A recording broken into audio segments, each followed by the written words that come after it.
presentation findings चाहिँ मैले present गर्न डिसाइड गरेँ and then I got this opportunity. So I'll start directly so that I'll not waste my time. So basically I did this thesis on the note that this is one of the very emerging topic that we all are hearing and listening as well in the coming world, and we have also, I think, witnessed a lot about this online sexual harassment. And this has been taken as the case of girls students from Balkumari, Lalitpur, and they were the students of one college where I've been to, but then due to this privacy thing, I will not be telling the college name and the name of the person, but then I am allowed to tell that they were the young girls of 18 to 25 years. So in this presentation, I will be focused more on the 6 sections of my presentations, including introduction, objectives, review of literature that has been done before, research method that I have used for this thesis, and major findings from my thesis, and including the conclusions, and I have some recommendations as well. In this time, I would also like to remember the Ministry of Women, Children and Senior Citizens, because this thesis has been sponsored by them, because they have announced the scholarship for this thesis also. So I am one of the sponsored thesis writer for this topic. So I'd also like to thank them. So let me start with the basic trend that has been going on the internet. We all are using it, and in the midst of the time, I think we are the active users of the internet. But then it started from 1970s, but then I think it came up after the 80s and 90s as well. I have this record of PetroScience of 2023 where 5.18 billion internet users worldwide as of April 2023, which covers 64, around 65% of the global population. That means that 65% of us use the internet. And the active users are 25 to 34 years of age, which is one of the young, let's say, adult years of age. They use the social media and they have the higher engagement rate as well. As we all know, there has been a very rising internet and social media use in very recent years. I think I have realized from my only the not maybe when I crossed 20s, maybe I remember using social media, because before that I think I've only heard about the Yahoo, and I have only used Gmail in my young age when exchanging the emails from my age. But then now here I am in the age of even my 7 years old son knows that Facebook and all the social medias that has been used, and he knows how to comment and what things goes on here. So talking about the Nepal, we are 22 million population right now, and then half of us, 11.51 million, are internet users right now, and 13.7 million social media users. See, and before, like, beside the internet, who use it for communications and business and other purpose as well, but then there are 13.70 million who basically use social media for the daily use, entertainment and information sharing and everything like that. As this is the topic about the online sexual harassment, I'll go on the online sexual harassment cases as well. And in Nepal, in 2021, there were 3,550 complaints were filed, mainly related to photo mutilations, revenge porn, defamation, and hacking. Cybercrime Bureau of Nepal has given this data to me. And on the basis of this, both male and female have been harassed in the online media as well, but then females are more vulnerable to it. In the fiscal year of 2021, there have been 55% online harassment victims who were females. Like, if we see the trend of using the social media, there are more than 50% are male, and around 47% are female. But then if we look at the harassment cases, 55% are female. You see, there's no there's negative correlation between the number of users and then harassment survivors, let's say. And 39% are male. Basically, there are male also who have survived this online sexual harassment, and 6% were identified as others. In others, there were mainly the LGBTIQ who were harassed in this.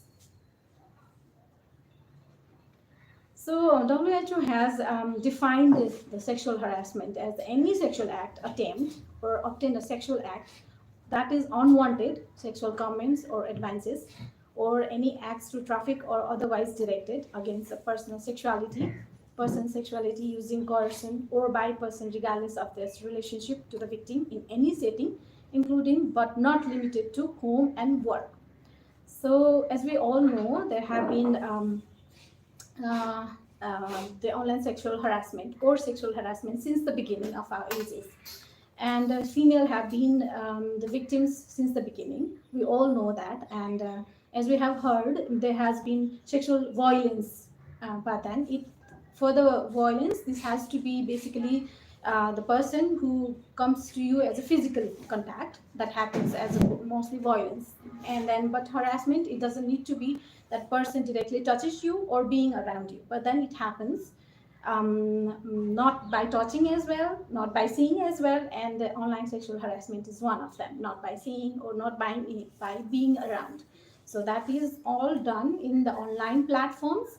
That could be your emails, that could be your social medias, that could be your these days we find this gaming platform as well. This happens in there also, or any like online platforms that you work with. It doesn't need to be only social media that happens, but then any online platform that you use for your daily work also, there also we see the online sexual harassment that has been done.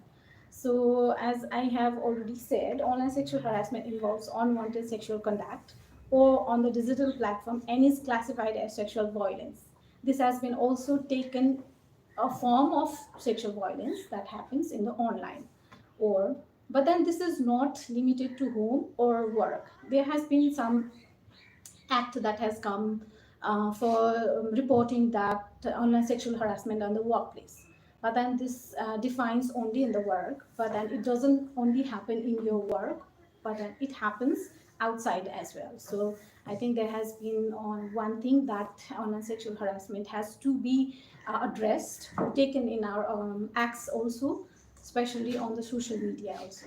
So that is also one thing I want to share with.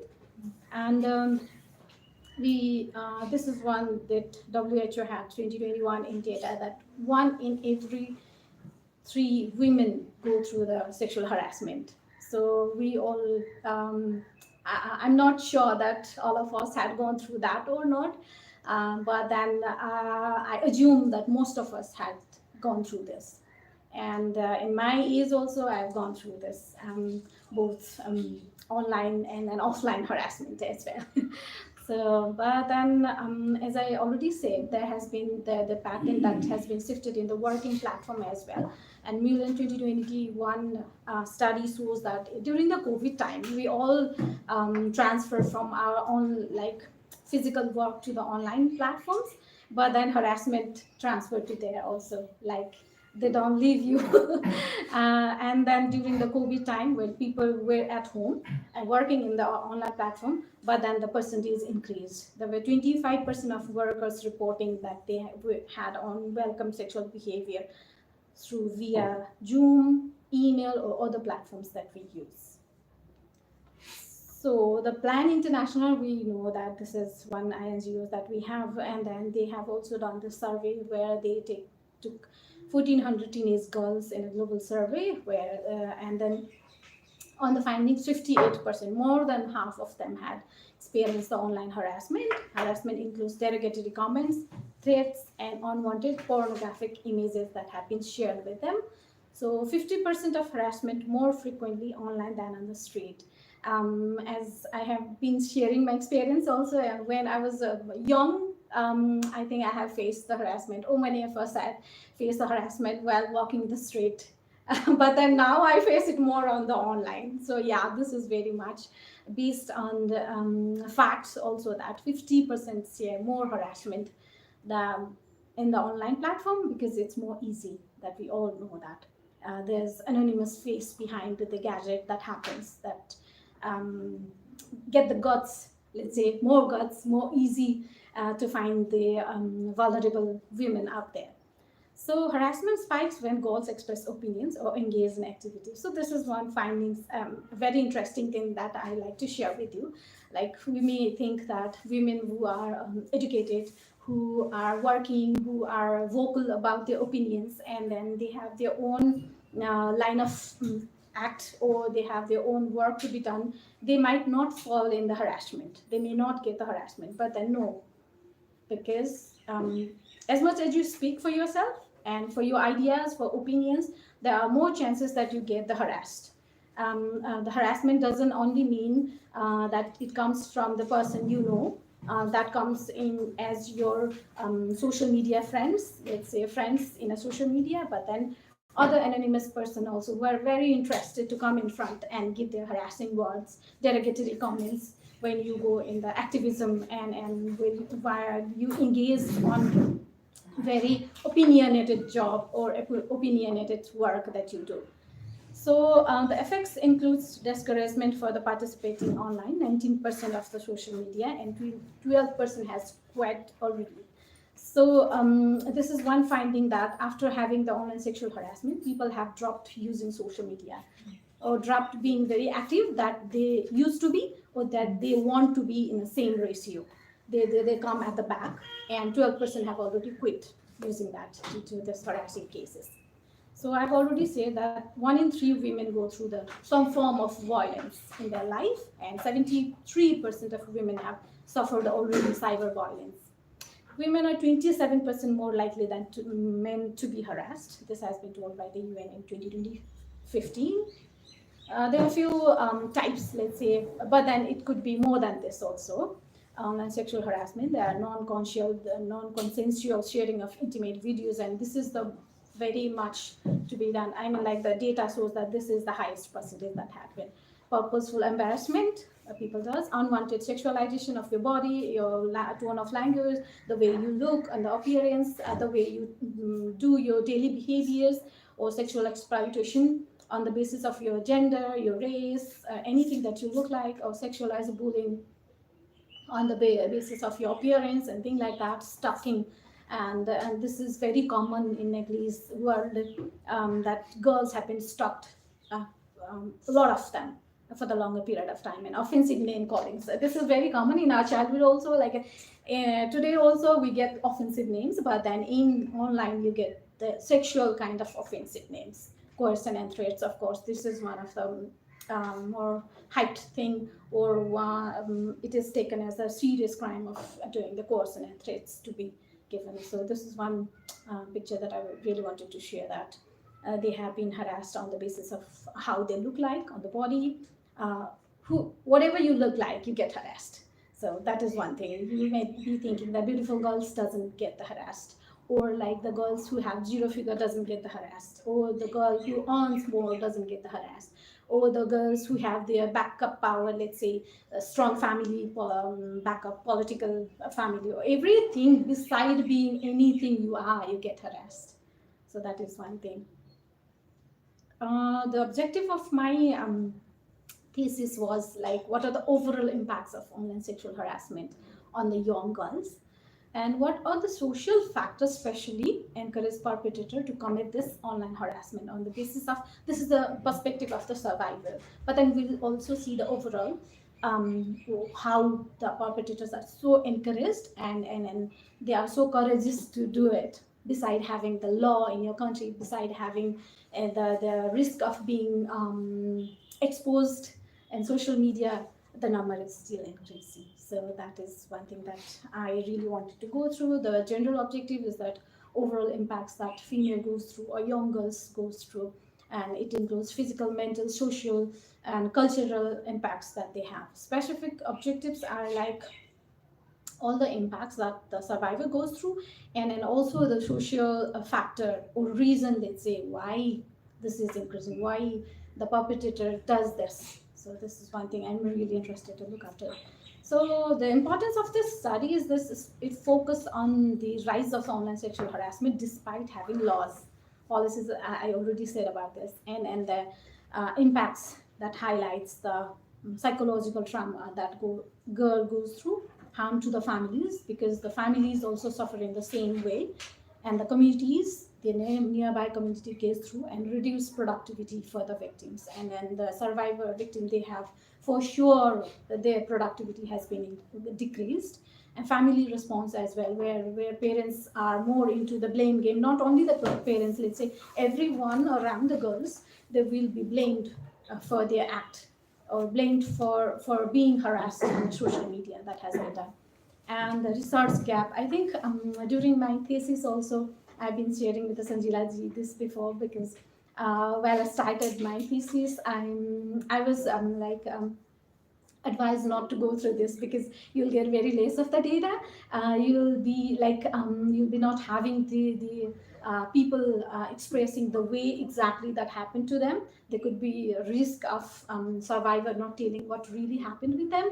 And also the assumption that there is no exact or proper form of the act to address this. And also this is very much like a sociological factor, which people may not be understanding, or your survivor may not be answered in the same way. So there has been some issues, and I didn't get enough articles to review for my thesis also, where that's the first time I came to Martin Society, and then I explored if I can get any review of a literature to be done here also. And there have been broader implications also. Harassment reflects both digital and cultural issues, and verbal abuse causing harm comparable to physical violence as well. There have been some limitations as well, I already said. The study has been solely done with the urban based girls who use the social media, but then there are other females also in the remote areas who use the social media and have been harassed. So there are very less of them. And then I have only kept the 25 number of girls who have been harassed in this case, and I did not include victims from remote areas that I said, and the sample size was very small due to the anticipated risk that there will be very less response rate on this. So having the number of data also, I already said that the girls already were hesitant to share about their experience before with me on the data collection time also, and there have been these privacy issues where people don't want to get exposed. So there are some review of literature that has been done before, and this is the global one I want to share with you before. So there have been some concepts and trend where Henry and Powell have said that this is the technology facilitated sexual violence, because this has been done through the technology. And their research emphasized that gender nature of these crimes and lack of sufficient data on the issues. This has been done in 2018, but then they say that there have been less data on this at that time also, and they also focused on the gendered nature of these crimes, and the sexual harassment have been taken as one of the factors, as a sociological factor also they have done. And Cox also in 2014 discussed the emergence of crimes like cyber anonymity and disinnovations as key factors. He also raised the concern about inadequate legal frameworks to address such behaviors. And I was wondering that the developed country even doesn't have the inadequate legal framework, but then now we can understand and guess how the situation of Nepal right now to address this as a legal thing. So Bravo and Casey in 1992 assessed that sexual harassment is rooted in the power dynamics, not merely sexual attraction. Some of us might be thinking that sexual harassment is one thing, online sexual harassment is one thing that has been coined only as the sexual attraction. No, this is not only the case. This is the power dynamics that we have. The harasser is mostly the person who holds the power in our community, and who is not merely the men, let's say right now, but then even the girls who holds the power often does the harassment to the male person. And let's say it's more about the power game that we have in our culture. And in our society, it's mostly men in every cases. Although there have been some improvement that women are also emerging and getting their spaces. There have been some global impacts as well. In 2018 study, this shows that linked with online sexual harassment to symptoms of post-traumatic stress disorder, PTSD, let's say. and then they have been stressed. People have been going through this post-traumatic stress. Although you get to solve with the legal cases also, and you win the case, but then stress doesn't reduce. People still go through this, and then this trauma is like hard to explain, let's say. And another has been highlighted, Citron in 2014 highlighted that emotional consequences such as fear and humiliation, and their effect on survivor mental health, social relationship, and professional opportunities, let's say. And as I have already said, in the cases of online sexual harassment, people say that you'll get better with the time because person hasn't touched you physically, but that's not true. It's not true, believe me. When you go through the harassment, one doesn't need to touch you. The stress that you go through is equal, honestly saying. It's equal. And the fear is more, because physical harassment is like one person has to come near you or touch you. But then in online, that person can pop up anytime, until and unless you have the internet, that can pop up in any face, in any name, in any platform. So the fear is double, I think. For me, let's say, like I'm not scared of someone coming to me near and touching me or harass me physically right now, but then I'm always in fear of getting harassed through social media, because anyone can come up, write me anything they want, explain anything that they want about me, the way I look, the way I talk, the way a girl is. So Jane and Harry in 2016 explored how gender cyber hate, such as rape, threats, and revenge porn affects women participation on online spaces, often leading to job loss or relocation. As we all know that the job thing has been shifted morely on the internet thing, online thing. Me working in IFRC as a regional person, I am based in here in Nepal, but then I look after other 8 countries from here. So basically, I work more online. But then if I have a fear of going online due to the harassment, then I lost my job. So you see, the opportunities gets automatically very less for the female. So this is one image of the data that Cybercrime Bureau in 2023 provided, where the trend has been increased from 2019 to 2023. We have total of 18,038 cases filed. Let's say cases filed. There are other cases where not filed. Let's say. And in 2022, it was 4,686. In 2023, it increased to 6,788. And I'll explain that yesterday I was going through the very recent data, and yesterday I came to know from 16 November that has been published through Kathmandu Post. There has been 90% increased in the cases in 2024 in September.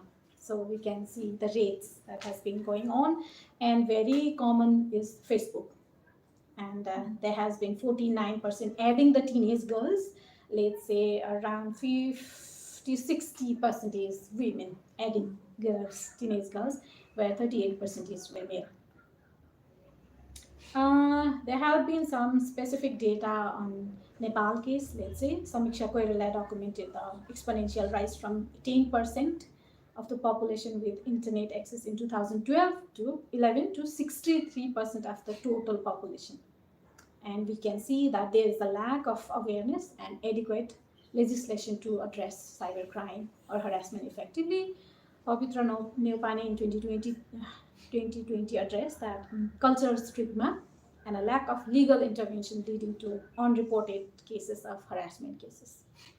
And there have been some empirical findings. Let's say I really like the thesis done by Khushbu Dungana in 2018, where she had the topic gender dimension of cyber sexual harassment, and how victims of such harassment are bound to be silent. And as a thesis of 2018, she found that shame is the one very important reason of female scared of not telling about the harassment they go through. That is one thing.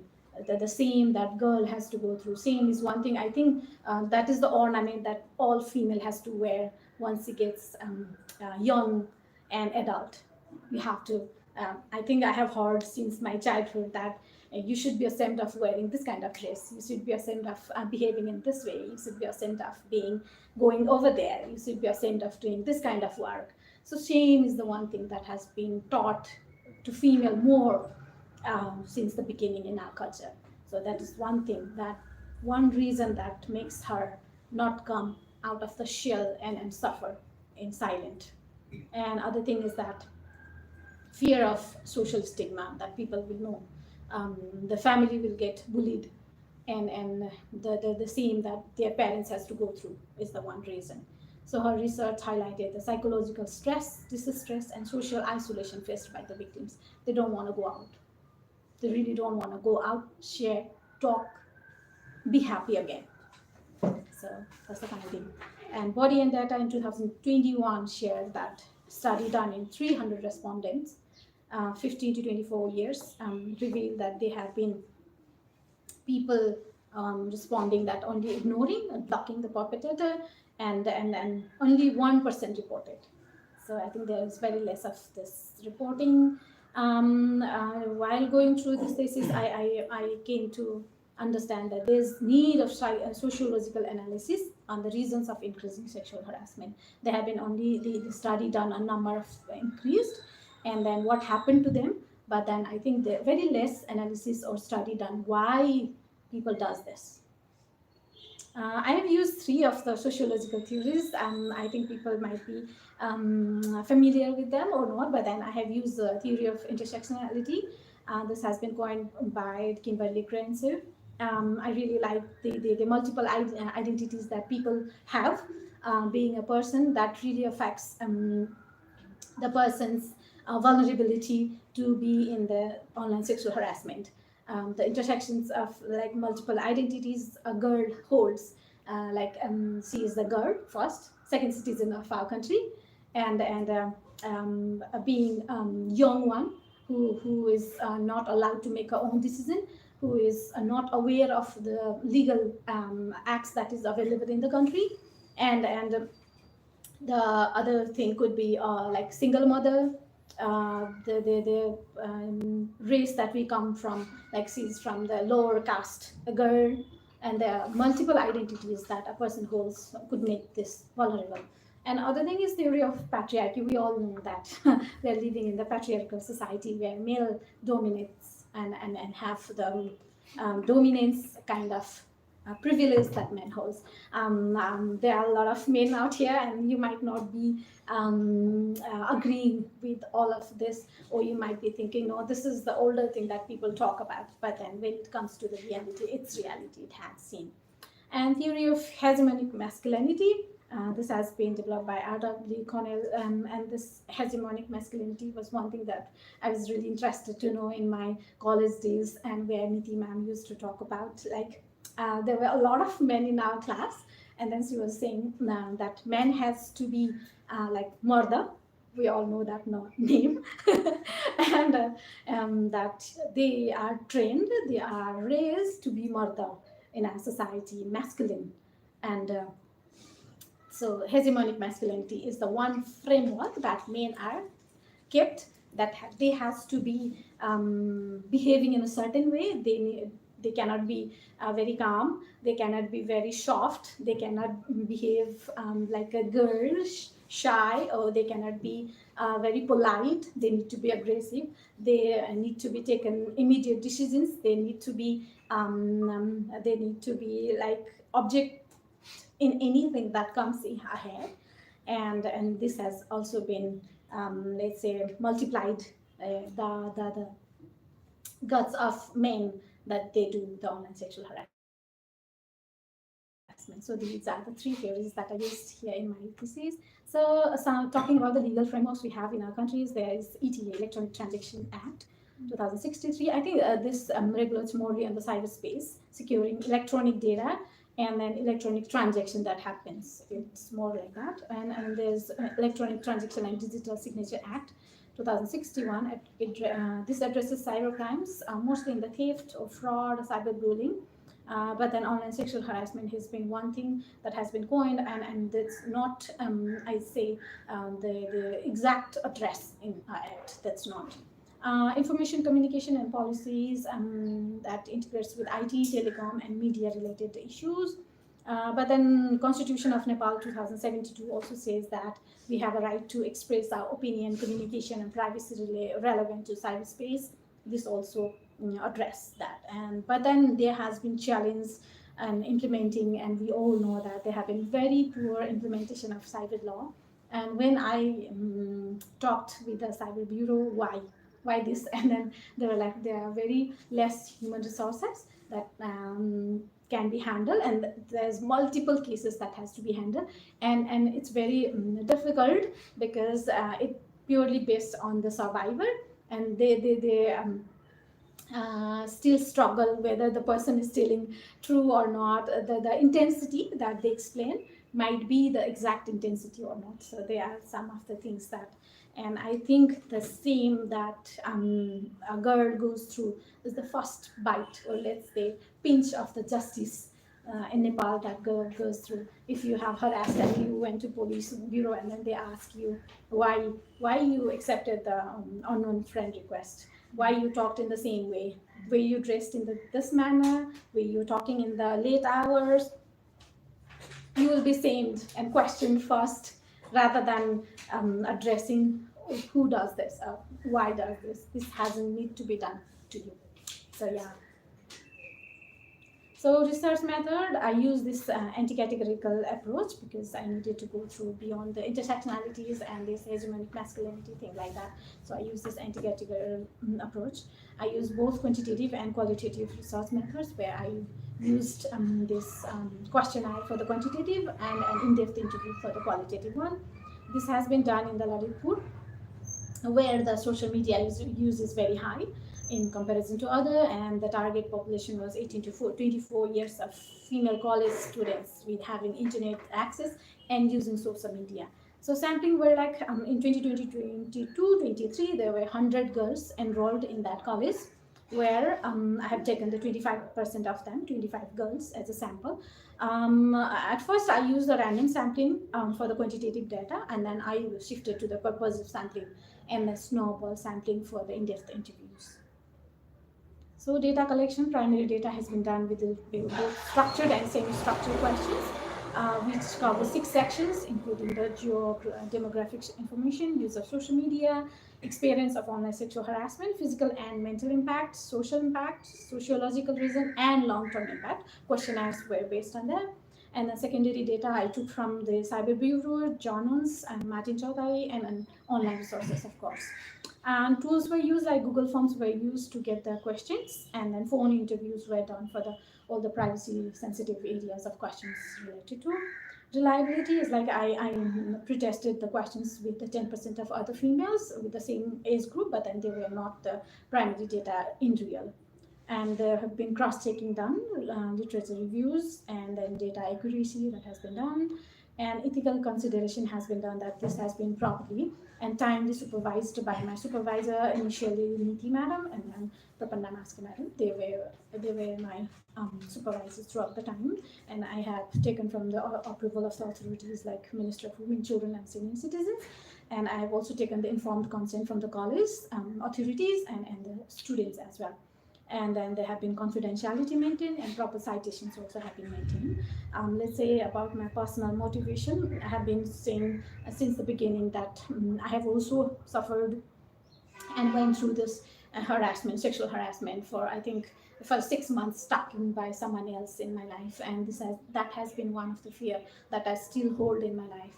And that being a girl who had been raised in a very modern house in Pokhara, modern society, and went to good college, let's say, started working in international organization, but then I still got stopped by the person. I still got harassed by very well-educated people around me. So it can happen. And that time also, when I had this topic in my mind, and I was like, no, I need to do this.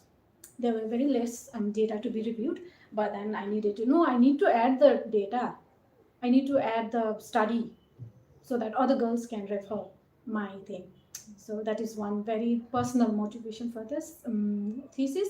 And then I really aim to highlight the impact of online sexual harassment for the girls in virtual platforms. So major findings, let's say I've been saying that 18 to 24 years of age, there were majority of Brahmins and Kshatriya girls, followed by Janajati as well. Predominantly they were Hindu people, but then there were some Christians and Buddhists as well. Marital status, they were all unmarried. Education, they were pursuing bachelor's degree. And family type, they were belong to nuclear families mostly, and the most respondent had the like household income very good, from 10,000 to 50,000. 64% of their family can have this kind of earning.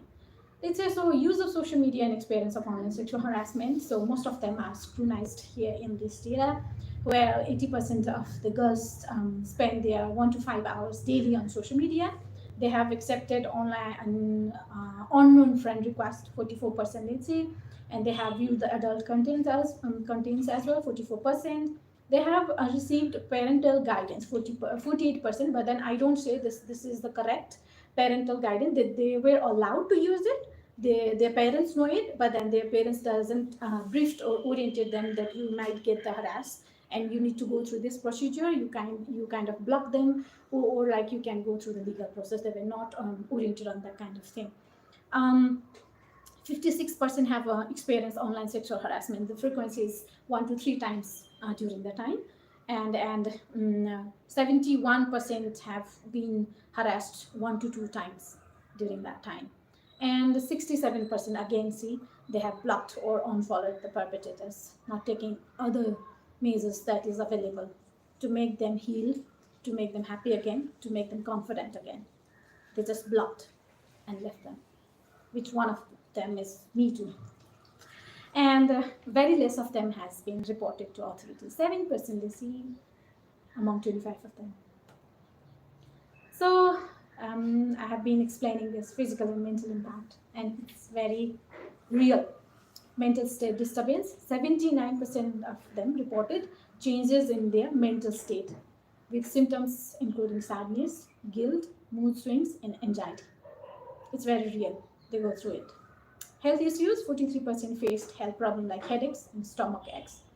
And recently, this is not from this angle, but then I started losing my weight, and then I talked to my doctor, and they said like stress can be one thing that you have had. See, and then I realized, oh my God, my goodness, stress makes you suffer physically as well. So the headaches that people go through, small stomach aches, these are the very health related issues that go through. And support seeking, only 14% of them sought medical or professional help, very less of them. And long-term effects, 57% reported effects lasting up to 1 to 3 months. You might be wondering it's only 3 months, but then when a person goes through it, every day counts. That means 90 days you go through it, and it doubles. While 7% reported impacts lasting over a year. A year means a year, 365 days. And after that also, you have those scars that you carry through whole your life. And social impacts, 16% skip the family gatherings. You imagine, or imagine yourself, or your sisters, your families, your daughters if you have, or siblings if you have, they have skipped your family gatherings and you don't know why. And yeah, we do that. We don't feel like going out, smiling, laughing, and being part of the gatherings. It happens. 79% avoided other started online activities due to harassment. And we can imagine that they have lost all the opportunities of learning. Like in online, we learn a lot, we share a lot, we get entertained, we get fresh, we get information, we get to do business. Let's say right now, a lot of women are doing online business and they're doing great. That means the harassment also pull them down. Social and cultural impact, Lindsay, and behavioral changes. 60% reported that they have changed their behavior or appearance due to fear of harassment. Imagine, like you dress up in a certain way, You look like suddenly you are excited to wear this dress, you are excited to make this kind of hair, you're excited to go out there, and due to this harassment, you change your appearance. You change your whole thing, the way you look. You are so conscious about the people, you get harassed, you change your whole life, you change your whole look. That is the behavioral change that have been seen in those respondents, 45 of them. Young girls, imagine young girls, where they need to explore the world, where they need to be happy, they need to learn, they need to share, they need to cherish their adulthood, but then they were not being able. In the impact, academic and professional impact, they believe that 50% of them believe that reported negative impacts on their studies and career. Half of them said their marks declined when they had this harassment. And this impacts your whole life. Like when I go through my certificates, bachelor certificates, I still can remember in which semester I was harassed because my marks got declined. I got C. That was the time when I had the biggest guilt of my life that affected my whole marks. I could have got the distinctions, but then that got me down. So it happens with them also. So trust issues, let's say 90% of them, 93% have said that now it's very difficult for them to trust anyone online or offline, let's say. They can trust. And this is the one thing, very big thing, that they would be impacting their whole life. They would not be able to trust their partners again, let's say. They would not be able to trust their brothers. They would not be able to trust their uncles, cousins, colleagues, let's say. Any person you meet that you can cherish, love, and share with, you cannot trust them. Societal participation, 86% feel their ability to fully participate in society was being impacted by harassment. Now you are not being able to go to church. You are not being able to go to temples. You are not being able to go to your Christmas parties. You are not being able to go to your college proms. See? They are not being able to be happy again. Long-term impact, let's say career and education, it really impacts. 29% reported long-term impacts on career and education opportunities. So we all agree on this. And societal participation, again, 86% believed harassment affected their societal participation in long term. They would not be happy to join in certain kind of gatherings. No, I don't like them going. And then you can guess that some of them could have gone through this. Sociologism, the main thing that I really wanted to highlight right now. So gender roles, they believe, 72% of them believe that harassment has been resulted through our traditional gender roles and expectations. A girl expected to be inside the shell, inside the corners, or inside. She can go to the work, but then she cannot be late. She can do the party, but then you have to return before 6. When I was raised and born in Pokhara, but I've never seen, it's not actually the thing, but then I've never seen the nightlife in Pokhara. No. Because my mom always used to say, you have to be back home by 7. And then when I asked for going any kind of outing, and she will say, maybe she was very scared about me. I really respect that thing, but then you limit your child inside there. And then she used to say that after marriage you can go anywhere you like. But that's not true. That's not true. And the gender roles that really results in the harassment as well, because men are free to do anything. They are free to play anytime they like. They are free to come from the office anytime they want. It's not in a negative way. It's just the general practice that I'm describing. Okay. So societal attitudes, that 72% felt societal attitudes toward women and girls contributed to harassment. When I was talking with the girls, they said that why they did this, and they said that they have this confidence to do it because I'm a male, and you'll be ashamed of knowing this outside. Your whole image and in your character will be gone. That was being told by them. See, men are not afraid of their character being characterless. they're fine doing this. But then a girl, she will not be married. She will not be taken away by any person she used to love. So yeah, this is the attitude of those men, and the male ego that gets hurt so easily. Damn. So the thing is that victim blaming, and they believe that 79% believe that they have been blamed by their parents and people around them. But then they disagreed with the notion that women and girls should be held responsible for harassment. This is one thing I really wanted to quote, because at least they know that they should not be responsible for being harassed in online. They are not responsible. And being talk with someone, being friendly with someone. I agree that some of them could have been very friendly and sharing the thing that they doesn't need to be, but then I think they got this trust for that person for the time being that they shared. But again, I don't agree that they should or they can do it, or harass in the name of that. So tolerance. Thank you.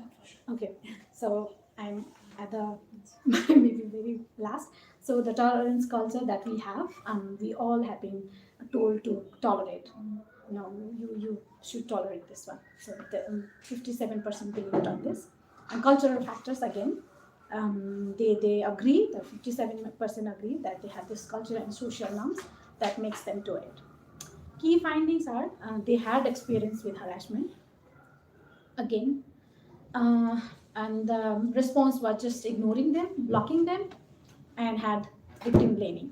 Impact were like they were physically and mentally impacted, had stress, anxiety, depression, headaches, social withdrawal, and disruption to their daily life as well. They had seek for the medical help also, and support. They asked for the support with the family, but then they end up getting the blamings. And enabling factors could be there could be this patriarchal norms, male dominance, or ego, or societal victim blaming things that happened. Key findings are legal awareness. There should be awareness on the cybercrime law that is available in our country. And the recommendations from these respondents are there should be a safe space for the reporting also. And the cyber law has to be implemented very properly. And government and platform role are strengthen cyber law, penalize perpetrators, provides psychological support, and increase the awareness. I think this is also needed. Conclusion and recommendations are like we have already said about this. They have gone through it, and there have been very less awareness in the families and communities, and they really demands that this kind of harassment should be addressed. Recommendation to parents, to authorities, and to Ministry of Women, Children and Citizens, because I have done this for 3 of them. So parents should be open about the talk about the harassment, and this should allow their girls to explain themselves at least, and trust, and build emotional support network that is needed. For authorities, I think there is already a law that has been done, made. I think they has to be implemented properly. So I think that is most important thing. Reporting system to be done, and I think there should be a support system that we have in our country for sexual violence. I think this has to be made for the online sexual harassment cases as well. Also, there should be the collaboration with tech companies where they can work better for these security options, and data collection. I think there should be more investment on the research thing like that, this, so that people can research more on this kind of topic. For Ministry of Women, Children and Senior Citizens, they can enact the legislation addressing them and launch the national level of awareness, provide capacity building for law enforcement. So thank you so much for listening to me, and this was the thing that I was going through last night, and I really wanted to add on this last slide. So I think there's 90% surge in the year in cyber violence against women. So this is very real. So we can discuss. Sorry for taking a bit of long time. So back to Sanjeev. हुन्छ, हस्, धन्यवाद गीताजीलाई यो महत्त्वपूर्ण प्रेजेन्टेसनको लागि। अब चाहिँ हाम्रो floor डिस्कसनको लागि समय पूरा भएको छ। यहाँहरूले पालै पालो हात उठाएर गीताजीलाई प्रश्न, जिज्ञासा, टिप्पणी राख्न सक्नुहुन्छ।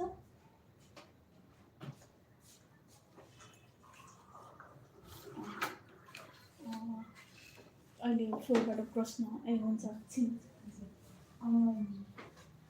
Thank you so much for your presentation. First of all, I can't emphasize more like how much more discussion we really need on this topic. And I think you really present very well like how public space is already so kind of male dominated and sexual harassment further kind of squeezing women out of public space and online public space. So I think that's really something I think I learned a lot. I have one specific question on your research and another more like general curiosity questions.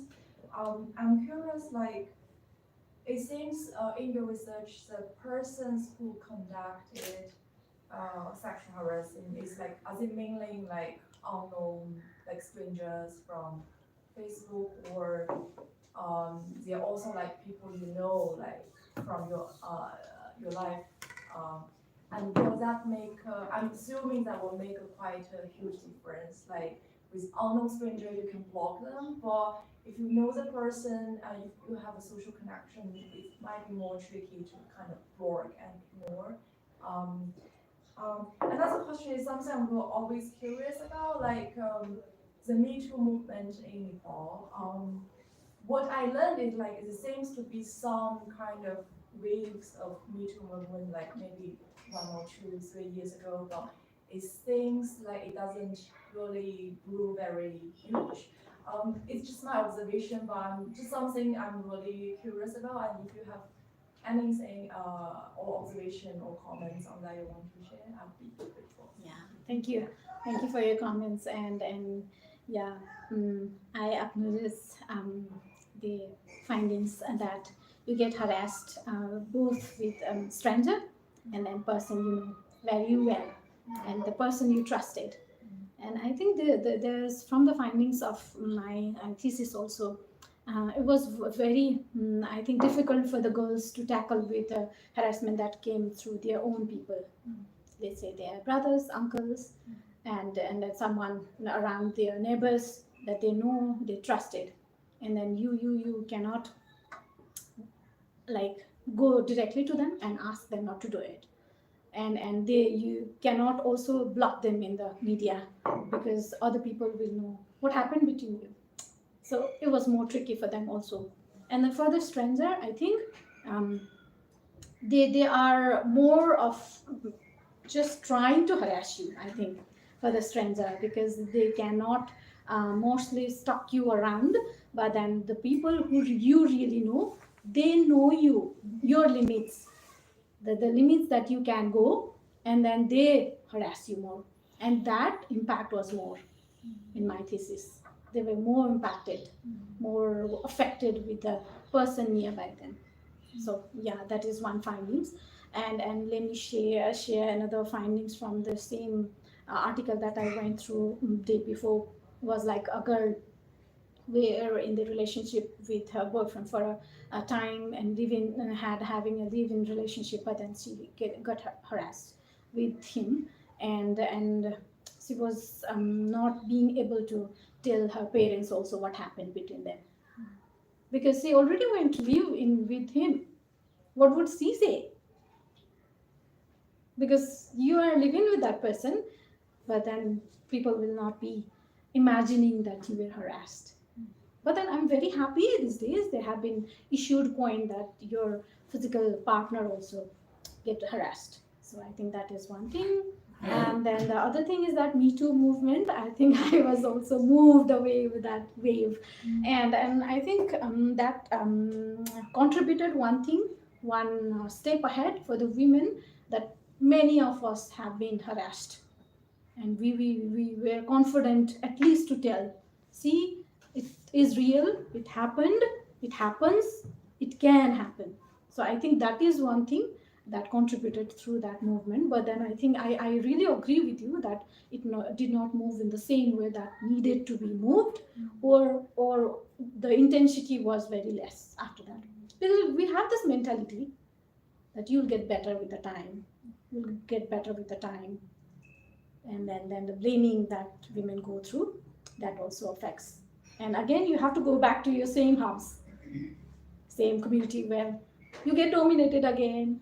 So yeah, that's what I thought. I'm just curious about the particular style of research you've done. I'm a historian. I have worked with numbers in the past quite a bit, but I don't particularly enjoy reading or enjoy reading research that deals with numbers in a way in which that's very similar to how you've done your research. So I was curious, uh, why did you choose to do your research in this particular way? I assume this was done for a master's degree in sociology, so you can correct me on that. So in sociology, there are many other possibilities of doing research, right? In other words, what I mean by that is um, uh, you can choose to be an ethnographer rather than a numbers person researcher. So what we could have had is, after you've laid out the introduction and the literature review, you could have given us some glimpse of the world uh, of the people who've been sexually harassed, who, because that's not a subject I have studied, or that's not the world in which I have participated. I'm trying to imagine the world that you're reporting to me. And in the way you particularly chose to do so today, I got numbers. 25% said this, 23%. I couldn't, I can do the math, but I couldn't imagine the world that you're reporting to us about in the room. So my question is, why did you choose to do this research in this particular way? Wow, thank you for the question. So this was the question first asked by my supervisor at first when I thought of doing it. And when I was attending my gender classes in my master's, and then getting all these theoretical classes, and then I could relate that this is what really happened, and could happen. So that was coined for me at first. And then I started doing this thesis. I was really after the sociological reason behind that is increasing. So that is very kind of subjectual thing that is very hard to define. Why?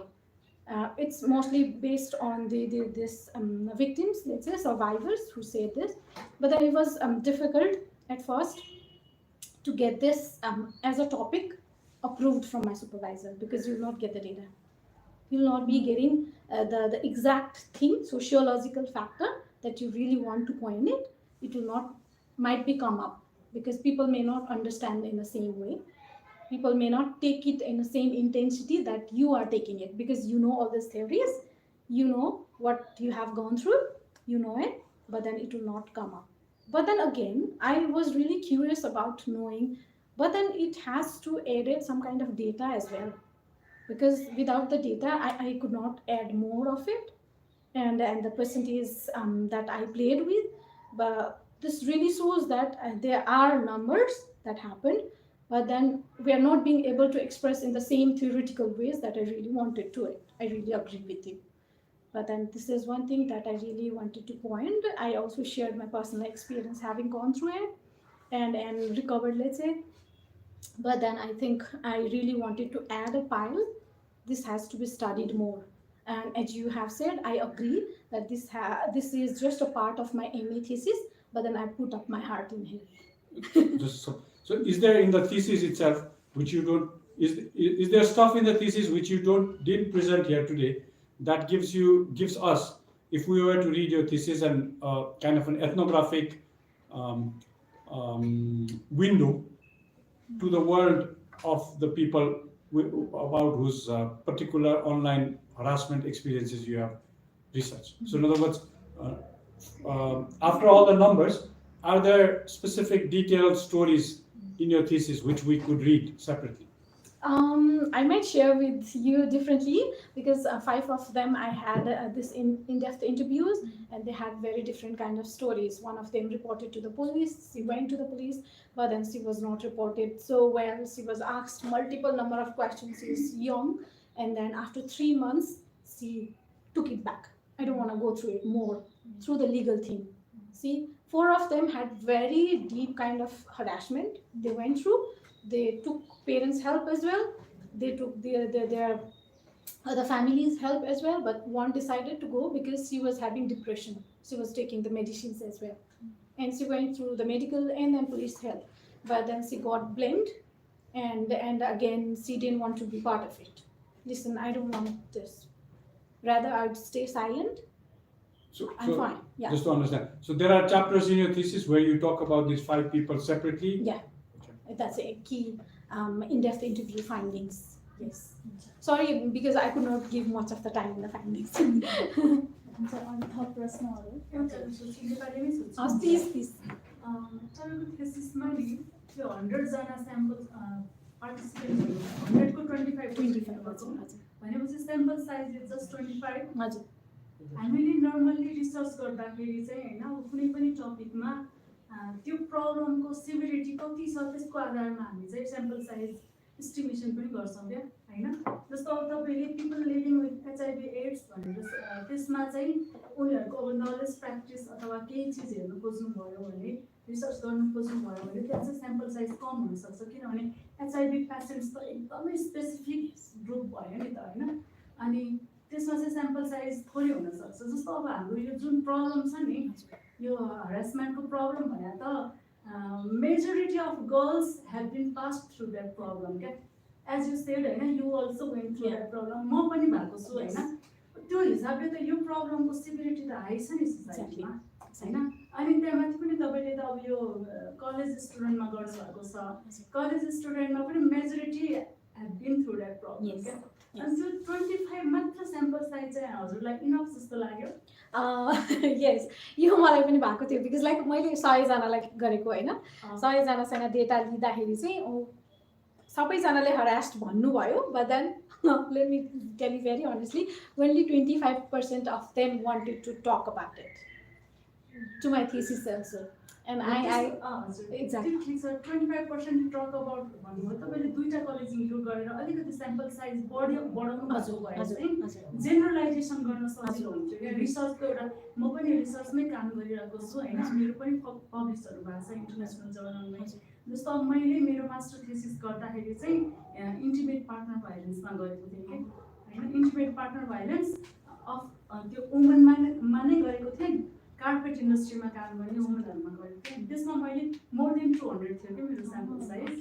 अनि हो त्यो हिसाबले गर्दाखेरि अलिकति generalise गर्नलाई चाहिँ enough sample size भएन कि भन्ने फिल भयो कि मलाई। I truly appreciate that and I acknowledge that one also. Yes, that happened because मैले भने तपाईँलाई 150 बाट म 100 मा झरेको है, अनि 100 बाट 25 and my supervisor also said that listen तिमीलाई डाटा पाउन नि एकदम गाह्रो हुन्छ, you better change the topic. And यो चाहिँ मेरो एकदम जिद थियो, यसमा गर्नुपर्ने, मलाई गर्नु नै मन थियो अनि त्यही भएर नि हो। बट देन म एकदम तपाईँसँग सहमत छु, स्याम्पल साइज थोरै भएकै हो। Thank you for the suggestion. अरू थप प्रश्न टिप्पणीहरू छ? मलाई के भन्न भन्दा हुन्छ यो हामीले केलाई जेनरलाइजेसन भन्ने विषयमा पनि यहाँले जो भन्नुभयो त्यसबारे अलिकति हामीले चिन्ता गर्नुपर्ला रिसर्चरको रूपमा। अब हेल्थ रिसर्चमा चाहिँ जेनरल प्रिभलेन्सको काम गर्नेहरूको रिसर्च गर्ने स्टाइल त बेसिकली सर्टन किसिमको स्याम्पलको स्टेटिस्टिकल भ्यालिडिटीबारे चिन्ता गरेर अनि त्यो स्याम्पल, म त्यो कुरा धेरै बुझ्दिनँ, कुनै बेला बुझ्थेँ अहिले बुझ्दिनँ, पत्ता खाएँ। त्यो चाहिँ बेसिकली अनि त्यो स्टेटिस्टिकली यो सेन्समा भ्यालिड छ भनेर चाहिँ अनि समाजमा भइरहेको केही फेनोमेननको बारेमा चाहिँ मेरो फाइन्डिङ चाहिँ यो हिसाबले चाहिँ जेनरलाइजेबल छ भनेर हामी आज रिसर्चर क्लेम गर्छौँ होइन। म अहिले एउटा किताब पढिरहेको छु, it's simply call the day I became a runner. त्यो चाहिँ एकजना इन्डियन जर्नलिस्टले लेख्नु भएको किताब हो and the book is about women sports athletes in India and their experiences of becoming athletes over the last रफली 70 years भनौँ न। इन्डिपेन्डेन्स इन्डियाको हिस्ट्री चाहिँ यसरी पनि लेख्न सकिन्छ भनेर चाहिँ एउटा उदाहरण दिएको हो होइन। So it's just like there are about 10 people whose lives are chronicle. Hockey player PT Usha जस्तो फेमस, इन्टरनेसनली फेमस मान्छे पनि त्यहाँ परेको छ, हामीले कहिले नाम नसुनेको अर्को एउटा खेलाडी पनि परेको छ होइन। अब as a historian I think that's a pretty good way of telling the history of what does it mean to be a women sports athlete, what has it meant to be a women sports athlete in post-independence India, that is the last 75+ years. And their search for freedom भनौँ न आजको यो research पनि त्यसरी हामीले व्याख्या गर्न मिल्छ नि. In other words, I mean, a lot of what you're saying is people want to live in a world when they don't have to face online sexual harassment, right? So they would like to be athletes where basically people are not making comments about the sports gear they wear rather than talking about the performance on the track or in the field or where have you. त्यो सेन्समा चाहिँ as a historian मेरो लागि चाहिँ त्यो किताब is much more important than 250 जनालाई लिएको sample size को history के. So maybe as researchers we live in different kinds of worlds from which we try to understand the complexity of the world, right? Or we feel comfortable doing that because of our own research को taste or experiences. यो बारे पनि हामीले अलिकति चिन्ता गर्नु पर्ला. अब जस्तो उहाँले 25 मात्र गर्नुभयो भने तपाईलाई चिन्ता भयो नि हैन? चिन्ता भयो. तर अब यसो भनौँ न 25 भन्दा 250 25 भन्दा 250 चाहिँ कसरी उठ्छ भन्ने मैले सोधेँ भने त तपाईले पनि 25 भन्दा त 250 अलिकति बढी हो भन्ने होला हैन?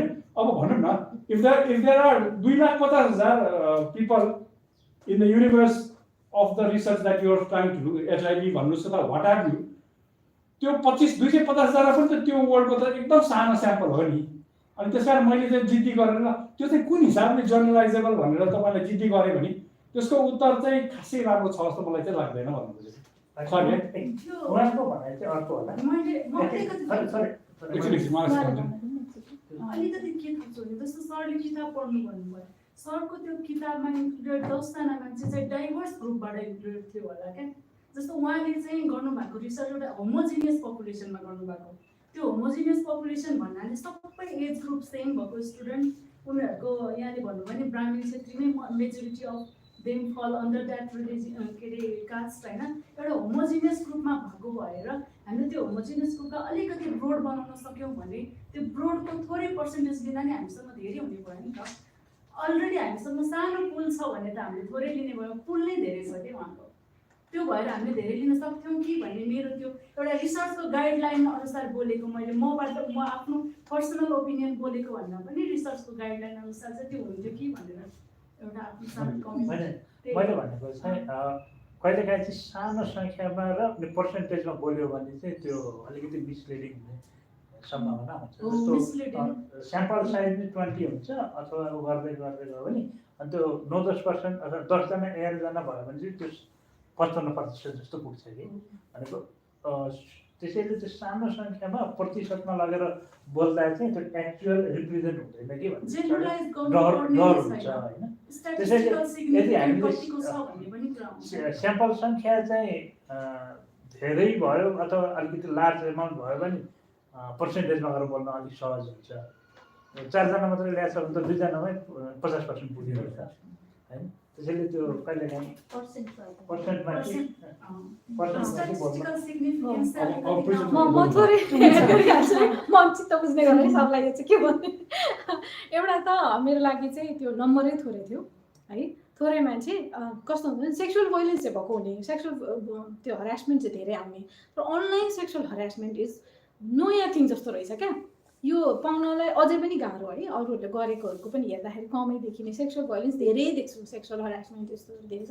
र अनलाइनमा चाहिँ ठ्याक्कै मान्छेले यो हरास भएकै भनेर भन्न पनि त्यो मान्छेले नपत्याउने. अनि गरेकोहरूले पनि मैले गरेको छैन भने पनि कस्तो इजी होइन. अब त्यो त पुरै ट्र्याक निकाल्नु पर्ने हुन्छ. सो अनि मान्छेहरू कस्तो भने यो फिजिकल भएको चाहिँ धेरै हो, यो अनलाइन चाहिँ धेरै होइन, यो त हुँदै होइनसम्म भन्ने के है. मलाई त्यहाँसम्म पनि भयो. अनि त्यसपछि यो स्याम्पल साइज थोरै गर्दाखेरि चाहिँ मलाई कस्तो थियो भने म आफै एउटा त्यो सर्भाइभर हो कि.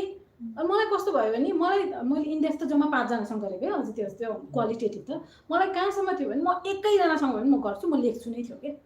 Because this needs to be coined हो कि मेरो सबैभन्दा इम्पोर्टेन्ट कुरा कि. अघि सरले भन्नुभएको जस्तो कि हामीले अस्ति त्यो फुटबल गेम हेऱ्यौँ होइन, साम्बाले टी सर्ट निकाल्नु र उसले भित्र के लगाएको छ भन्ने कुरा चाहिँ नेक्स्ट डेको हट टपिक थियो क्या. जब कि उसले हानेको गोल चाहिँ इम्पोर्टेन्ट हुनुपर्ने थियो नि त होइन. नेक्स्ट डे मैले खोलेर हेर्दाखेरि देवर अ लट अफ थिङ्स द्याट उसले चाहिँ टी सर्ट निकाल्यो होइन, त्यो इम्पोर्टेन्ट थियो क्या. त्यो होइन त्यही भएको कारणले गर्दाखेरि मलाई चाहिँ यो ल्याउनु थियो अनि यो एउटा टपिक छ जहाँ चाहिँ एउटा त स्याम्पलै कम निस्किने जस्तो सेक्सुअल भाइलेन्स त हुने अनलाइन चाहिँ खासै त्यस्तरी के हुन्छ नि मान्छेले त्यसको इम्प्याक्ट हो र नै भन्न गाह्रो क्या त्यो बहिनीहरूसँग मैले कुरा गर्दाखेरि पनि सुरुमा चाहिँ होइन जस्तो थियो क्या मैले एकजनासँग फोनमा अलमोस्ट 1.5 घन्टा बिताएँ होला है अनि त्यसपछि कुरा गर्दाखेरि यस्तो थियो त एकदम सानो सानो टर्ममा सोधेको कि मैले होइन यस्तो हो कि हो भन्दाखेरि चाहिँ yes and then I realise यो त बुझेकै त छैन अनि त्यही भएर नि स्याम्पल साइज कम एउटा चाहिँ होइन अर्को कुरा चाहिँ मलाई चाहिँ यो के अरे एड गर्नकै लागि पनि होइन research need to be done भनेर पनि थोरै भए पनि म गर्छु भन्ने पनि थियो thank you Thank you so much. No, I just want to curious about this. त्यो अघि उहाँले सोध्नु भएको प्रश्नमा अनि how can somebody know that she or he blocked him or her भन्ने के nobody they don't know Hahn they cannot find out the block people त्यो फेसबुकमा भने नि अघि त्यो you can block the person भन्ने कुरामा अनि how can others people know that she or he blocked the people के अब unless हैन उलाई मात्र थाहा हुन्छ नि हैन पर्टिकुलर पर्सनलाई यदि अब त्यो त थाहा हुँदैन नि त त्यो डेटा निकाल्नु छ भने उसको ब्लक लिस्ट हेर्यो भने त थाहा भइहाल्छ त्यहाँ हुन्छ हैन कसले कतिजनाले ब्लक गर्यो तर भनेर किन चाहन्छ र अरूले चाहिँ कसलाई ब्लक गरेन भन्ने कुरा चाहिँ भन्न खोजे ह्यारेसमेन्ट यदि कसैले गरिरहेछ भने ब्लक गर्दाखेरि अरूलाई अरू मान्छेलाई कसरी थाहा हुन्छ र भन्नु खोज्छ जो गर्यो उसलाई चाहिँ उसलाई त थाहा हुन्छ उसलाई त अरूलाई त कसरी थाहा हुँदैन नि नभनेसम्म मोर इजी भने नि yes exactly and you can have another ID so easily के कति सजिलो अर्को आइडीबाट ट्याग गराइसकेको हुन्छ हैन अनि सो यस अनि त्यो भएर पनि है स्याम्पलिङमा डेटामा चाहिँ कस्तो अप्ठ्यारो क्या गाह्रो या एक्ज्याक्टली तपाईँको केसमा चाहिँ त्यही सोसियल मिडिया भन्नाले चाहिँ बढी फेसबुकबाट नै धेरै भएको केसहरू एकदमै त्यो प्रिभेलेन्ट पनि देखिन्छ हाम्रो उसमा हेर्दा सोसियल मिडियामा चाहिँ फेसबुक चलाउनेहरू एकदम धेरै हुनुहुन्छ अनि त्यसमै धेरै सजिलोसँग चाहिँ हरासमेन्ट धेरै भएको देखिन्छ सबैभन्दा कम्ती 1% भनेको वाट्सएपमा त्यसरी देखिन्छ हजुर तपाईँले यो पहिले गर्नुभएको मैले यो ऱ्याप गरेको चाहिँ लास्ट इयर 20 अप्रिलतिर ऱ्याप गरे हो मैले डेटाहरू गरेर चाहिँ तर mostly I was limited to early 2023 को डेटा जनवरी 2023 सम्मको डेटामा चाहिँ म ऱ्याप गरेको थिएँ मैले तर यसलाई अब पब्लिस गर्ने चाहिँ अब बल्ल हुँदै पनि छ लास्ट इयर्सलाई चाहिँ मैले हिजो अस्ति भर्खरै म I wanted to go through data कहाँ पुग्यो वाला चिज के सरले भने जस्तो not into that but then again चाहिँ म भ्यालिडेट पनि गर्न कोसिस गरिरहेको थिएँ कि लिसन मैले जेमा गरिरहेको छु त्यो भइरहेको छ कि छैन वाला and then I saw this one and I feel really bad in this. Digital literacy awareness program in the near future. मैले as a person I'd be very happy to do that. म त्यो गर्न चाहिँ एकदम खुसी हुन्छु. I think there are very less organization working on this. Body and data and other are doing kind of digital literacy. I think म body and data को एउटा मैले उनीहरूको इभेन्ट पनि मैले गराएको थिएँ हैन अनि उहाँहरूले चाहिँ कसरी चाहिँ आफ्नो त्यो प्राइभेसी सेटिङ चाहिँ स्ट्रङ गर्न सकिन्छ अनि त्यसपछि तपाईलाई भयो त्यस्तो हरासमेन्ट भइसकेपछि तपाईँ लिगली चाहिँ कसरी जान सक्नुहुन्छ भन्ने कुराहरुमा चाहिँ उहाँले धेरै गर्नुभएको थियो कि तर यो सोशियोलोजिकल रिजन्सहरु हैन यो कुराहरुले चाहिँ यसलाई एग्राभेट गर्न सक्छ भन्ने कुराको रिसर्च चाहिँ अलि कमै छ but then I would be very happy to conduct this kind of awareness sessions and I really hope that our government or any other organization that is looking forward, I think they need to do more of the awareness thing like that on this because like young girls, imagine those girls are getting affected and our whole economy and our whole I think world revolves around women. They make other children नि त हैन उहाँहरु नै आफ्नो पार्टनरसँग trustworthy हुन सकेन भने त उहाँहरुले कस्तो future दिनुहुन्छ भन्ने कुरा चाहिँ इमेजिन गर्न सकिन्छ इम्पोर्टेन्स थ्यांक यू हुन्छ अब कसैको छैन जस्तो लाग्यो मलाई त्यसो भने अब हामी कार्यक्रमलाई सकाम आजको यो महत्त्वपूर्ण छलफलको लागि अनि समयको लागि गीताजीलाई धेरै धेरै धन्यवाद अनि त्यसै गरेर तपाईँ सम्पूर्णलाई पनि विशेष धन्यवाद हाम्रो अर्को छलफल मङ्गलबार छ डेमोक्रेसी डायलग अन्तर्गत दलहरूको आयव्यय र पारदर्शिता भन्ने शीर्षकमा रहेको छ यो कार्यक्रममा पनि यहाँहरू आउन सक्नुहुन्छ यति भन्दै फेरि पनि गीताजीलाई धन्यवाद दिन चाहन्छु अनि तपाईँहरूलाई पनि फेरि धन्यवाद दिँदै आजलाई हामी छुट्छौँ हस् धन्यवाद Thank you so much, everyone, for coming in. Thank you.